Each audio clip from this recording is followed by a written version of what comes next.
Yeah.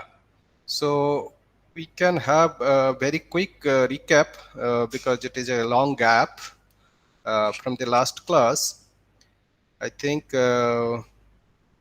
have already derived the Poisson distribution. So Poisson distribution mostly is valid for a laser source with constant intensity.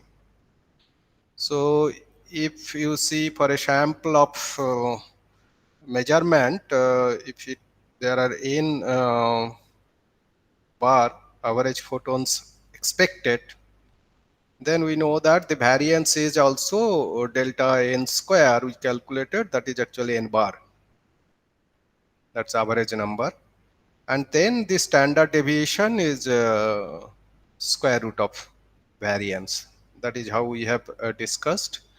And then we also discussed super Poissonian distribution, specifically type of like black body radiation type things.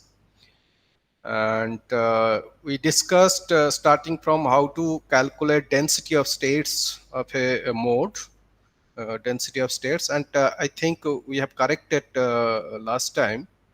So here we we just calculate the standing wave condition in along three direction x, y, z. So what we missed that 2 times round trip phase. Suppose kx is the wave vector component along x direction. So round trip phase along x direction for the kx component should be 2 times of this one. Similarly, y direction and z direction, nx, ny, nz, 1, 2, 3, that's integer numbers.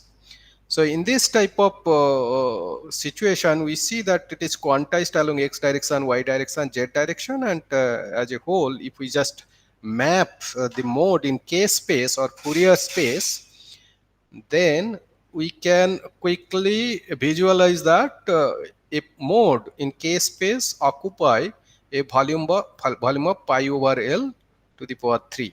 That means along x direction, whatever in along x direction in k space, that means kx direction, and ky direction, kz direction. If you take pi by L, pi by L, pi by L in 3 direction, then you can see within that volume you can count one mode.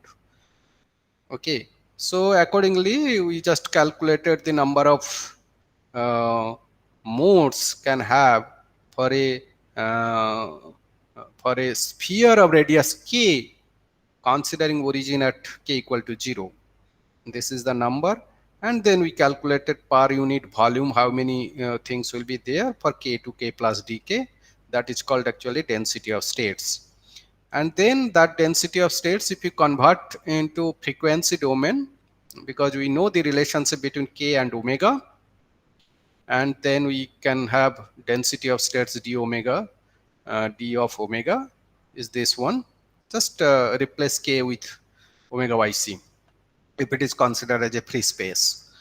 Okay, and then we started from Boltzmann distribution and carried on some calculations, and we find that the uh, uh, distribution, uh, probability distribution of finding n photons is in this form. We have derived that. It's a straightforward, a few steps we followed. Okay, so here again we try to calculate the expectation value of finding n. That is actually, it should be same because we know the average number is n, average number of photons. And then variance we calculated, and the variance calculations gives different than your Poissonian distribution. The variance is something like that, n average plus n average square.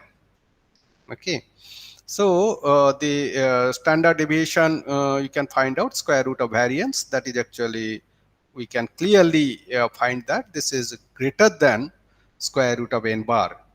Okay, so that is actually the difference. The standard deviation of black body radiation or thermal light source is normally higher and higher than Poissonian distribution. But you know that we mentioned here that it is worth noting here that if we consider to increase the number of modes of similar frequencies, that means in case of degenerate case, so that means at a particular frequency, if you have more number of around that frequency, more number of modes are there, more mode exist because of the cavity nature, because of the intensity or whatever at a certain frequency, then this variance can be uh, modified as n bar and n bar square by nm if there are nm mode. Of course, this thing, all these we are considering for a frequency, given frequency setting point. So around that frequency, if you have a nm number of modes, so that means if you have this nm is very large, a huge number, that is the case for a laser, then it is reduced to that n bar, that is exactly the Poisson distribution, so it is actually consistent. Okay, so then we went on to discuss about the energy fluctuations, uh, energy fluctuations calculation starting from the thermodynamical point of view. So that is called statistical thermodynamics. Then delta E square, if you try to calculate the energy variance for a sub volume V or whatever space you consider, then you get that is the average energy and slope over temperature, and kb times t square. Kb is the Boltzmann constant.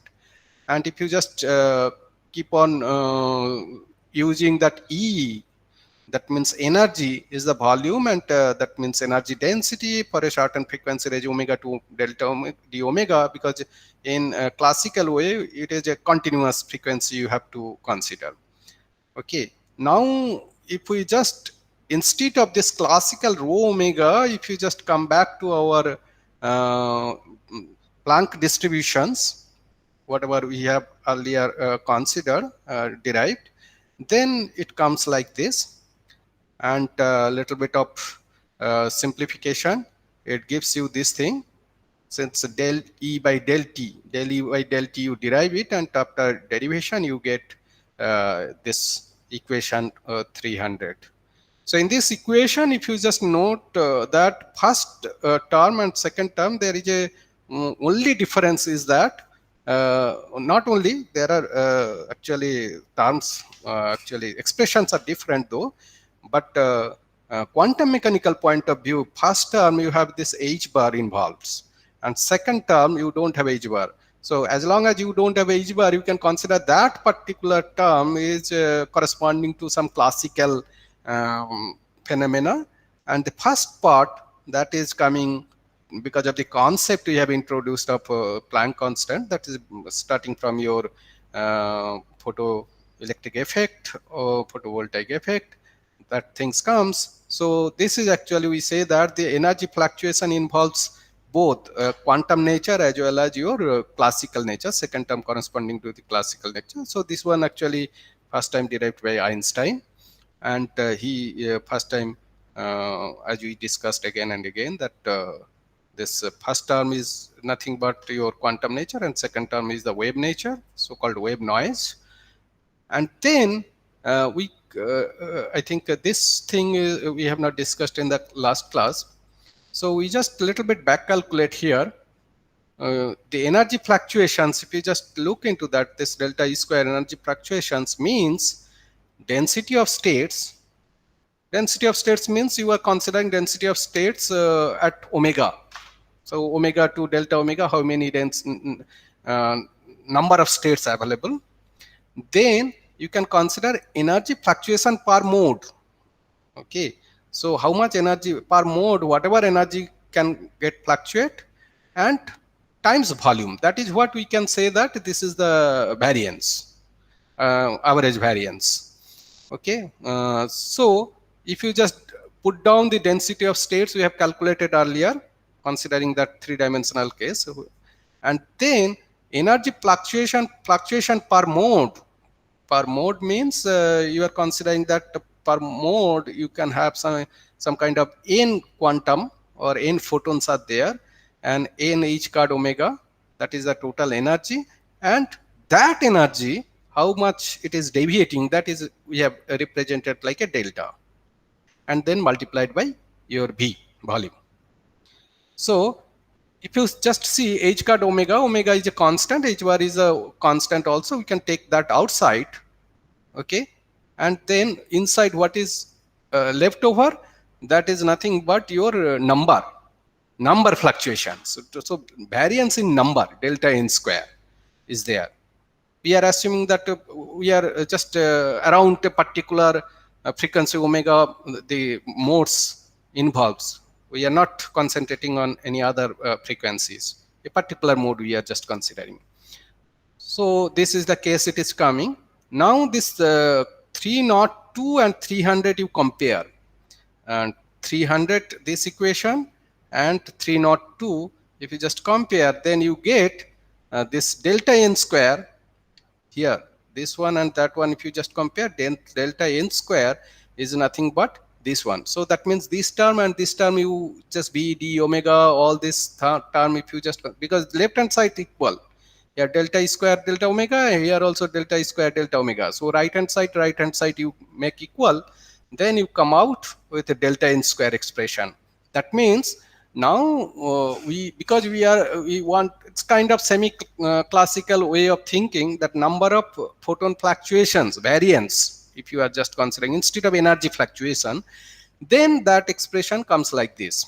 Okay, so again we have already earlier derived that when we were discussing about thermal or super Poissonian distribution 279 and 289, there, you know, I just go back to 279 to 279. If you see, this one is this one, so this n bar is equal to this one, right? So we can just express rho omega in terms of n bar. Okay, so that rho, if you are just expressing in terms of n bar, okay, then this will be like this. So from 279 to 80 it comes. Okay, if you just substitute here instead of rho this one, then you come directly, you just put down rho value equal to this one, then you comes out delta n square. So that means we from the thermodynamical point of view, whatever we get and the energy fluctuations, only thing is that as long as we consider that Planck distribution, then we again come back to the variance, whatever we have derived earlier, delta n square equal to n bar plus n square bar.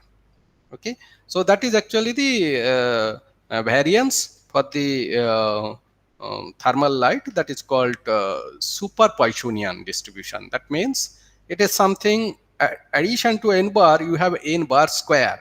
So it's a huge difference. For a certain, for example, if you want to say n bar suppose equal to your 100, you can imagine that if it is a laser source, average photon 100 is coming, then your standard deviation is 10.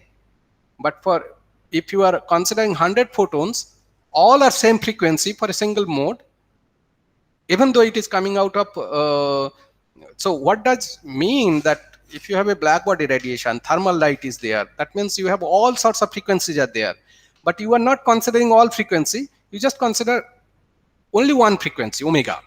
So even if you consider one frequency, for that frequency we consider corresponding to a particular mode, and that particular mode will have your photon fluctuations will be much more than your corresponding to your laser source. That means if you have a black body radiation or you have a thermal light, maybe say tube light or bulb or whatever you consider, and suppose we know that there are all frequencies are coming out, even though you can filter a certain frequency, if you have a good filter, for example, you are filtering a one line, one particular frequency, and then you try to see the photon statistics, but that photon statistics will not close to your laser source, because laser source we have assumed the intensity will be constant for a particular frequency, but here the intensity itself will be fluctuating because this energy fluctuations, all those type of things we discussed.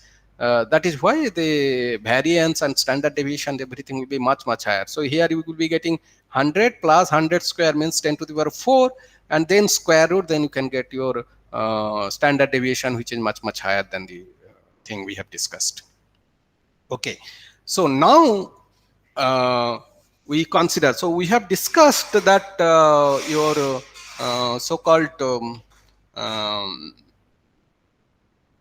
coherent source, that is a Poissonian distribution, and thermal source or black body radiation. Those we treated something, we discussed what we actually have from our sources we can demonstrate in the lab, and their distributions, everything, average number, everything we could discuss almost classically. So they are basically classical light. Laser source we can consider like a classical light, and thermal source we can consider as a classical light. So these two different type of classical lights regularly we use for different applications, and their distributions and their relationship we discussed. But we have a situation like that. So Poissonian distribution, we have delta n. If you see, that means the standard deviation is square root of n bar.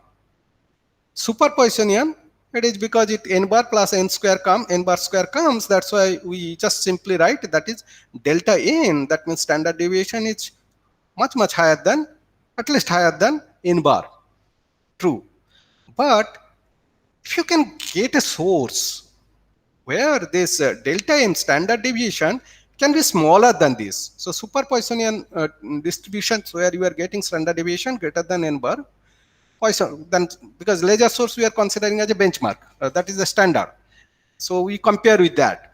So if because it is a inferior quality, that black body radiation or thermal light, that's why delta n is getting like this. But we know that the so-called coherent light source, everything, that is very good quality source we could generate. That is a invention of huge invention for different applications. But can we get some light source which can provide you this distribution? That means standard deviation delta n less than n bar square root.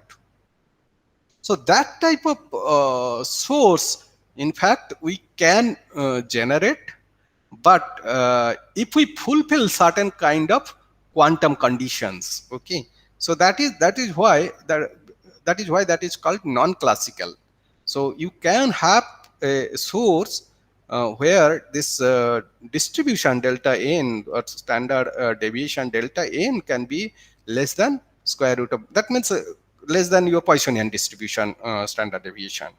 So that is actually called non-classical, and I think that type of light, if it is exist at all, you cannot explain classically. That's what we mean non-classical. Because laser source, you know, all this gain, everything you can just somehow calculate classically, and then you can say that how much intensity, how much power, starting from Poynting theorem, everything you can get. Even thermal light we can discuss a little bit semi-classically, though we consider H there, and then we distribute all those type of things. But that is actually classical light we normally will say. But when delta n less than this one, that is actually definitely it is a non-classical, and your explanation, everything should come in quantum mechanical point of view. Now we discuss that what would be the best thing for best light source you can imagine of. Obviously, if this delta n equal to say 0, that means the standard deviation is 0. If you get certain light source where the standard deviation is 0, that means average number of photon, if it is average number of photon is there, the average number of photons, getting average number of photon probability is always 1. So that is what we picturized here. You see this number of photon, if this n average photons are coming, then this n average photons, always the probability to get n average photon is 1. In that case, we can consider delta n equal, there is no spreading. So standard deviation is 0. Always you are getting n bar. Okay, that type of source is called actually purest form of sub-Poissonian light. Okay, So that is actually a perfect sub-Poissonian light source.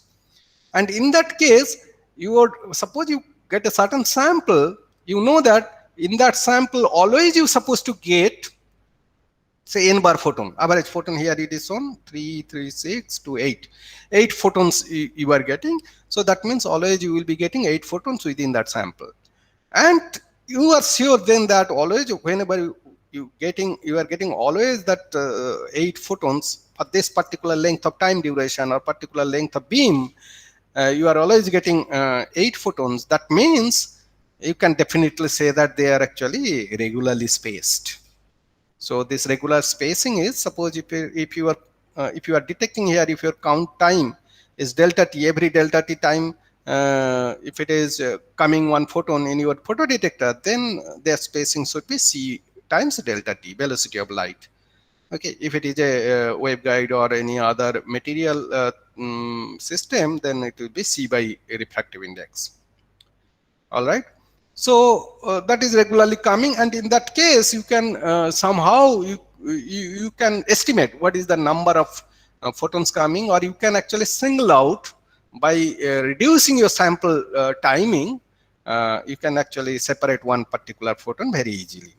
So that is actually very good quality, that sub-Poissonian light. And if you get that one, I think our quantum mechanical application would be very, very easier. Device demonstration design would be much, much simpler. That is fine. But unfortunately, there are it's very difficult. So far, it is extremely difficult to get, first of all, this type of source. Even though if your light sources are there, suppose you create certain particular condition so that you are getting very close to this purest form, then your surrounding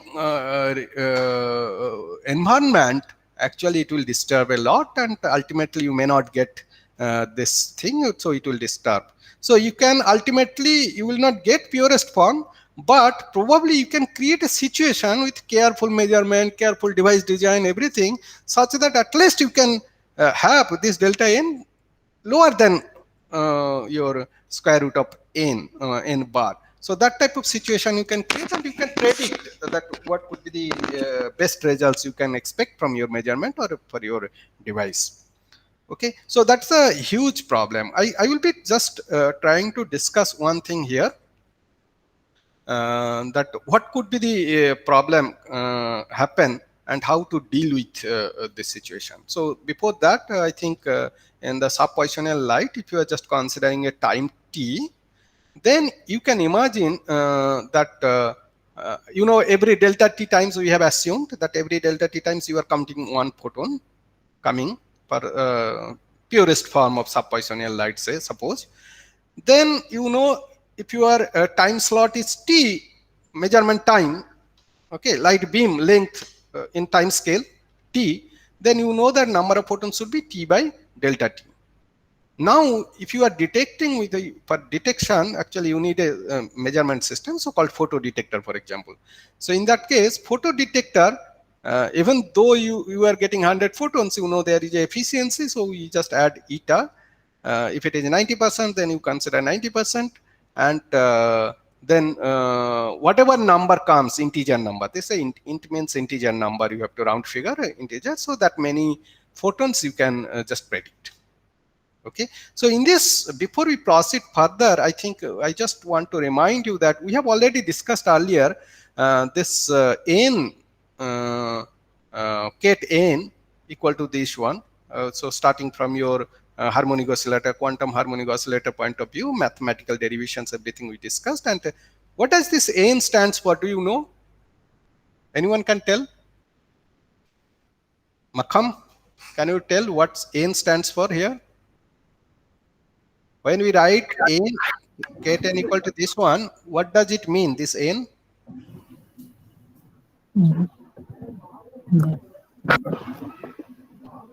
Makham, can you tell? You don't know. Yeah. So if you are not knowing, you should have asked that thing whenever we discussed all this, right? Anyone can? Neil, can you tell? Sir, it's the nth eigenstate It's a of the eigen. harmonic. Yeah. It is a eigenstate of. Like the coherent state, nth eigenstate of the coherent state. Okay. Now we know that if we just we have introduced one operator called number operator. Remember that? What is the number operator? Sir, is it A Uh, dagger into A? exactly. So a dagger into a, it's a number. Why it is called a number operator? So because the eigenvalue is n after measurement. Exactly. So that means whenever you are operating with a number operator of the state, so you supposed to get eigenvalue is n. So whenever you are getting eigenvalue n, what does it mean? Meaning it is n photons. So this is a eigenstate carrying n photons. That is what in a crude way we can just think of. Okay. So that state, if you are just calculating from 0, we got this expression earlier we derived, right?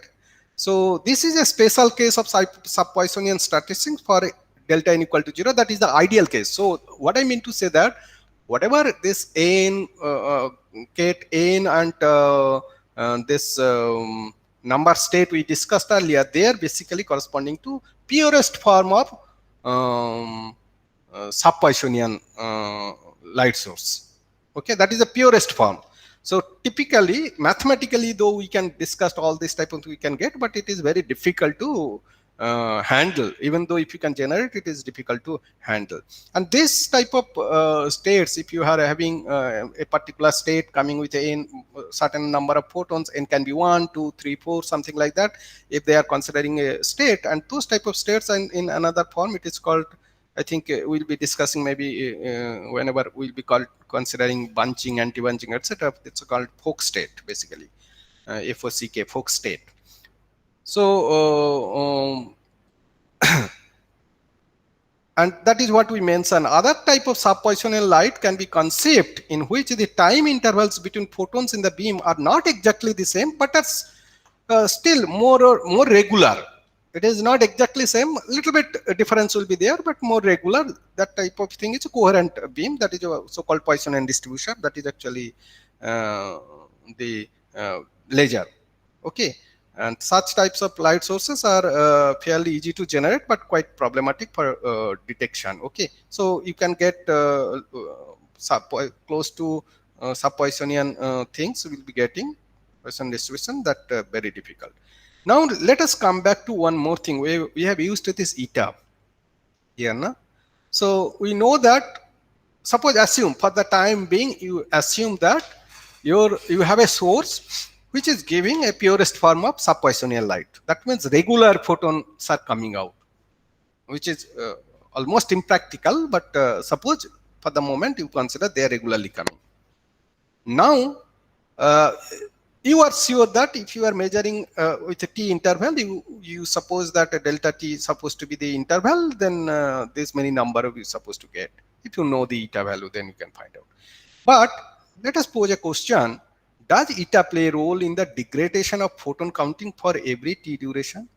So when I say that efficiency of a photodetector, so that means if it is 70% efficiency, that means out of 100, I'll be getting 70% photon counted.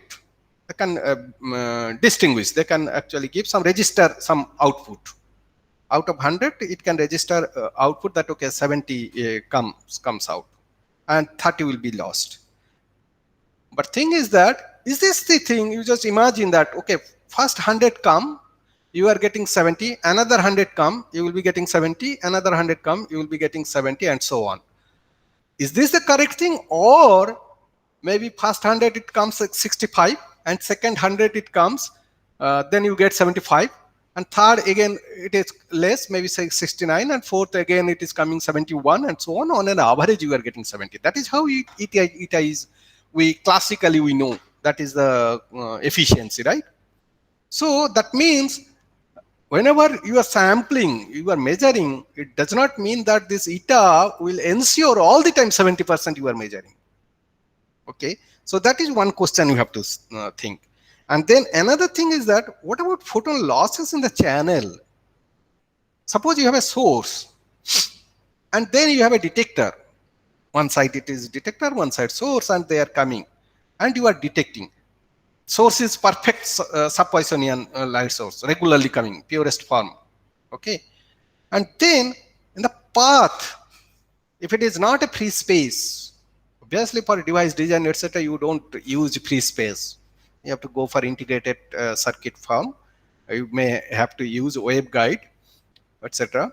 So in that case, any material medium, any device you design, you have to have this light should pass through, photons should pass through that material medium.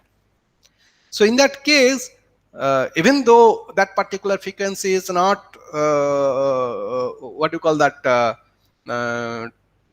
it is transparent, but material, you are designing device, there can be a defect, there can be losses, scattering, all those type of things will be there. So if your sub-Poissonian light comes from the source after passing through it, will that be sub-Poissonian? Anyone can guess what could happen? If you are not asking, I can ask. Emmanuel? Hello, sir. Can you repeat the question? You are sleeping? No, sir. So the question is, suppose you have a source and that is sub-Poissonian, purest form. That means regular interval, photon is, it is like a gun. One photon coming, after delta t another photon, after delta t another photon coming. And that photon you have a device and passing through your device. It can be a simple waveguide or material medium, it is passing, right? And then this material medium, of course, cannot be perfect, even though theoretically the frequency, the photon is not getting absorbed. Maybe some defects will be there, some losses will be there, right? Classically, we know, suppose we know that if this particular waveguide or channel is a 1 dB, 3 dB loss, then means we know that if 1 milliwatt comes, then you will be getting 0.5 milliwatt at the output. Classically, we know, right? Now, when we are talking about quantum photonic point of view, we have to deal with photon number, single photon count every time coming. So in that case, if it is passing through a lossy medium, if my source is sub-Poissonian, perfect sub-Poissonian, after passing through, even though loss is there, at the output, will you get sub-Poissonian? That's the question. No, sir. The loss can have a randomness associated with it, so it can fluctuate. Yes. So you know that loss. When we talk about loss means what? Photon. It is not like that. Quantum mechanics, we cannot consider the classical energy loss, right? Whenever quantum mechanically we are thinking, that means photon number loss. That means energy also, when it is lost from electromagnetic wave, it lost in a quantum manner, quantum fashion. Only one photon, that means energy by energy, quantum energy, that means h card omega it is lost. And then if it is another in between h card and 2 h card omega, you don't have any energy can be lost.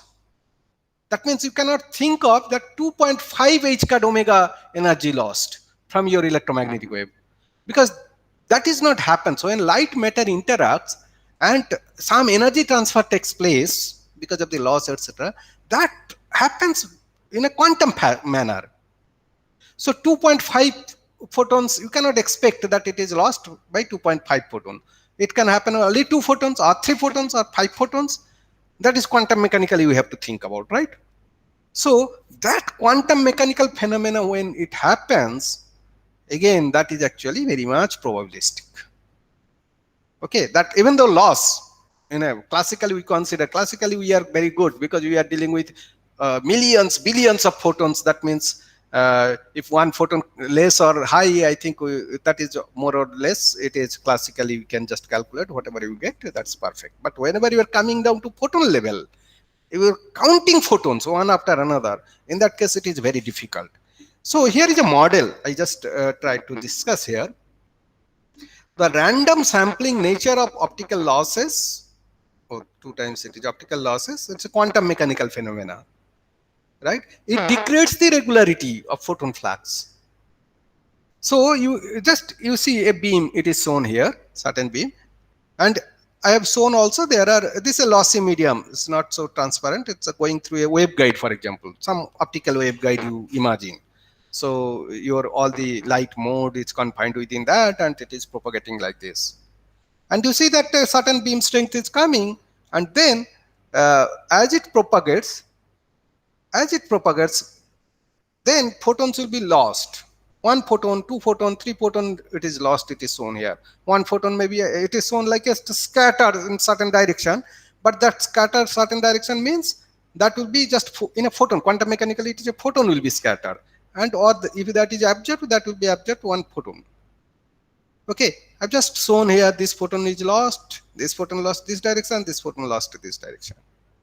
So then what happens? Somehow, this first photon that survived, this photon survived, but third photon somewhere, it is not that exactly at this point it will be lost. In the path anywhere, some quantum probabilistically somewhere, third photon is lost, for example, and fourth photon also lost. It can happen, it is probabilistic. And again, fifth, sixth, seventh photon is lost again. So if you see at the outcome, what is the photo detector is coming, it's not regular. So you are actually losing the random regularity. Okay, so how we'll model that? So if you see that out of 8 photons, if I just keep on measuring again and again, then on an average we can say always we will be getting, say, on an average 5 photons will be coming out and 3 photons will be lost. But when this 5 photons comes, it is not that all the 5 photons only, every third photon will be lost. Because these 8 photons, when it come, we are in this beam, it's coming, we say that third photon and then fourth and seventh photon gone. But next 8, it may not be third, fourth and seventh. It can be first photon. It can be second photon also. So that means first 8 photon comes, they will have a certain kind of arrangement, and next 8 photon comes, they will have another certain kind of arrangement. So you are completely lost. But probabilistic loss model, we can consider something like that. If you have T, that means transmitted. Transmission probability is 5 by 8. And R, we are considering like a reflection, that is actually modeled as a loss. Loss means it is reflected or somewhere it is scattered. That combined thing we are just considering like a R. So R plus T equal to 1 total. So that means transmission probability is 5 by 8 and loss probability is 3 by 8. That is the probability. Instead of transmission coefficient and reflection coefficient, we just consider them into probability, number probability. So that is what quantum mechanically we can model. Okay. So this is what we just say, R equal to 1 by T, that is the loss, and T is coming like this. So similar thing you can imagine that like a beam splitter. Okay, you know beam splitter classically, if you design that beam splitter, the 10:90, that means one path it will be giving 10% of classical light, and another path it will be going 90%. But whenever you are coming down to photon level, one after another photons are coming, very low power, then in that case, you have to just think also in the counting level. So one photon comes, you don't know that photon will go this direction or that direction. That actually decides by the probability. But if you keep on counting more number of photons, ultimately you will get that probability of reflection will be around 5 by 8 and 3 by 8, and probability of transmission is 5 by 8. So if 100 photons are coming, then you can calculate that 5 by 8 times 100, that will be transmitted, and 3 by 8 by 100, that will be reflected. So this beam splitter, if you see that whatever transmitted light, one photon is first photon here, it is shown. The first photon, it's actually it is, this is the first photon, it is transmitted. Second photon also transmitted. Third and fourth photon, it is not transmitted. That means whatever loss, this is going here. That's and seventh photon also going that direction. So basically, the loss, scattering loss or whatever things, that can be modeled as a beam splitter also, or maybe you can consider beam splitter is nothing but like a kind of two-channel phenomena. One channel is coming like this and another channel coming is like this. So even though this beam splitter you are imagining that is a lossless, completely lossless. Suppose you have a very good technology so that any photon comes, it never lost in the things. So in that case also, it is something that a photon comes here and here, actually depends on the probability, how much probability it will be coming here. So that again design, no loss is there, but you can design that 10% can go here and 90% can go here. So in this type of things, if we are considering, so it can actually degrades this things. So now that way, I think we have to be careful that okay, you have a source, a Poissonian source, that does not mean ensure always you will be getting one photon. So you have to rely on the probability, that is for sure. And the second thing is that what are the other source other than loss?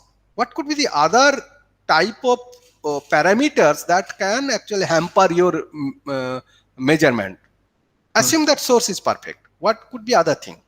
Sir, I actually have a question. Yeah. So, if we consider a perfectly sub-Poissonian source that produces light that is in the eigenstate n, in the ket n, Right. so the, I mean, I'm not sure why we are taking this assumption that it will only be passing one photon at a time. I mean, depending on the power of the beam, it could have multiple photons within a cross section. Right. So Yeah. So that thing will be coming later on. Okay. That Fock-State I said that we'll be discussing that thing. Mhm. Sometimes we need that okay, at a time this many number of photons are coming. That is a Fock-State. But we can consider all these photons are coming in a regular set. That can be considered like a Fock-State. It's coming out as a Fock-State also. That we will discuss later. But here we are considering that okay, laser source or sub-Poissonian light source. It is just one after another things are coming, and we are not considering like a Fock-State here. We are just considering one photon. Fock statement, just one photon at a time we are considering. It's an idealistic situation we are considering here. And also, if we took, say, like if we took this to be a Fock-State and we took this to be accurate representation of that, then like if we emit a Fock-State from the source and then with photon number n, but because of losses, if state n-1 reaches us, then I mean, wouldn't this beam splitter model be more accurate than the probabilistic loss model because of the fact that beam splitter model treats it as like a unitary evolution where it puts it into a superposition state between I think ultimately you have to consider that that is what I am trying to say, that this loss model, whatever you are considering, ultimately you can model like a beam splitter.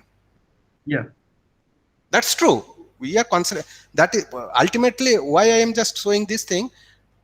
Beam splitter is a very fantastic, good device for quantum mechanical applications, right?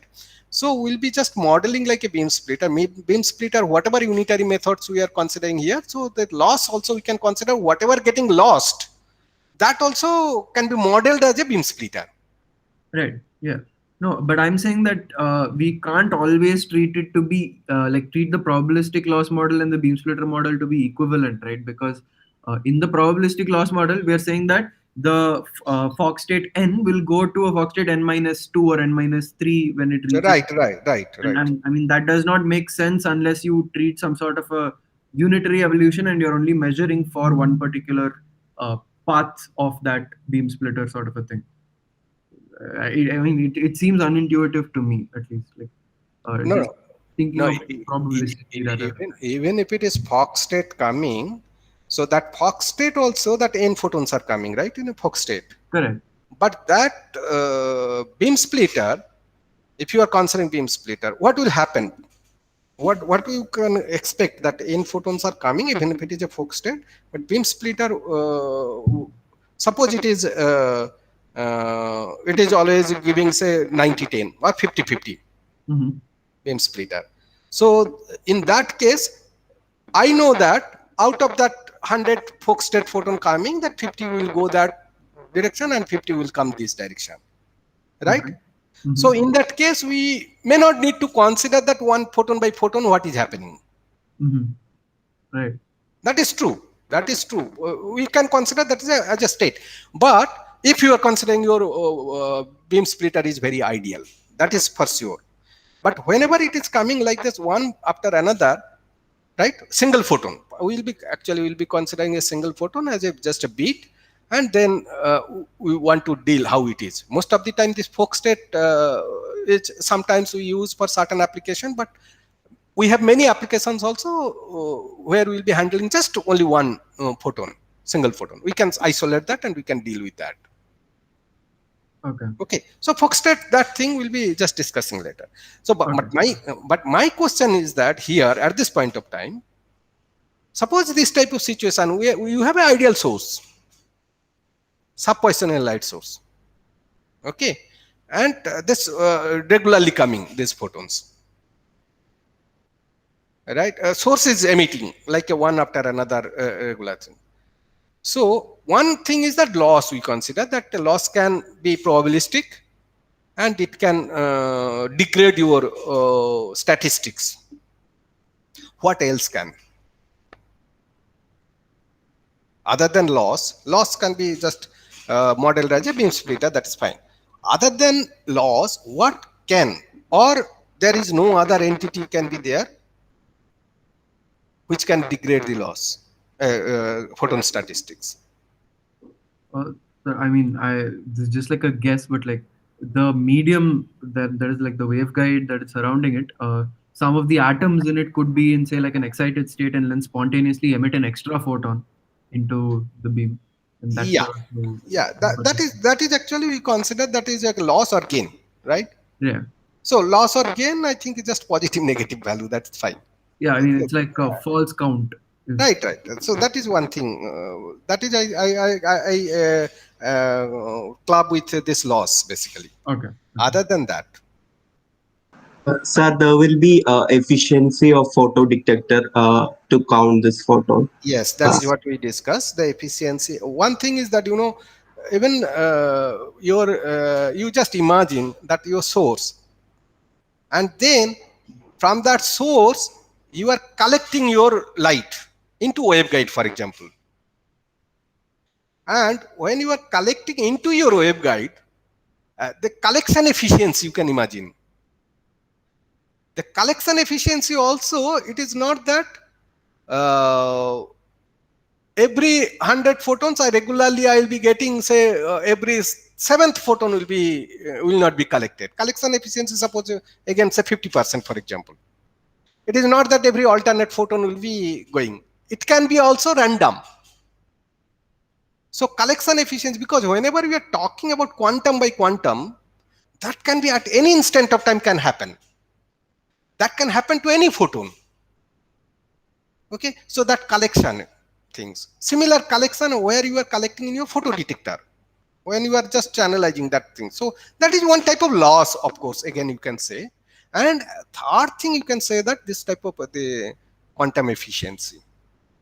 So quantum efficiency, that is actually a little bit of different compared to your typical loss phenomena, because what it can happen, ultimately what you do at the end of the day, you have one photon comes, and that photon, how you detect?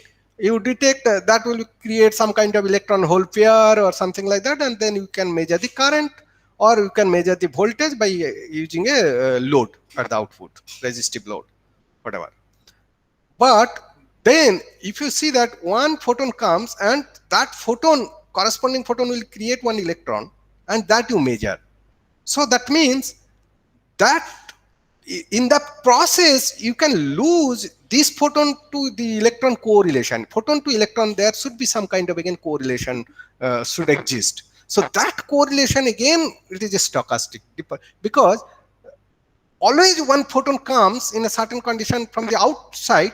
Inside the detection circuit, there will be a lot of other noise, fluctuation, quantum mechanical process will be there. So there also you can happen that, okay, every alternate photon is supposed to be detected, but may not be detected that time, even though quantum efficiency is fixed.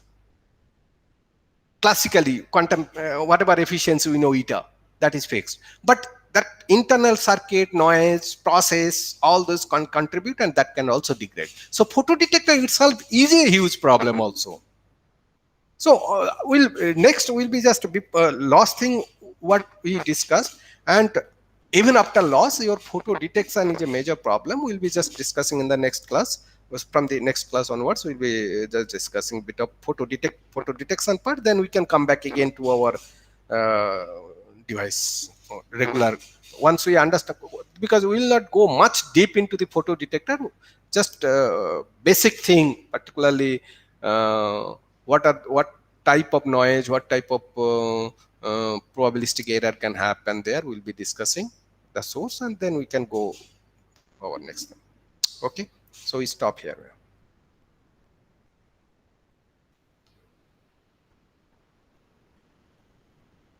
Sir, will our quiz scores be posted on Moodle? Which course means? As in the marks we got, will it be put on Moodle? I think, yeah, I think individually will be informed. Okay. Yeah. Okay, I think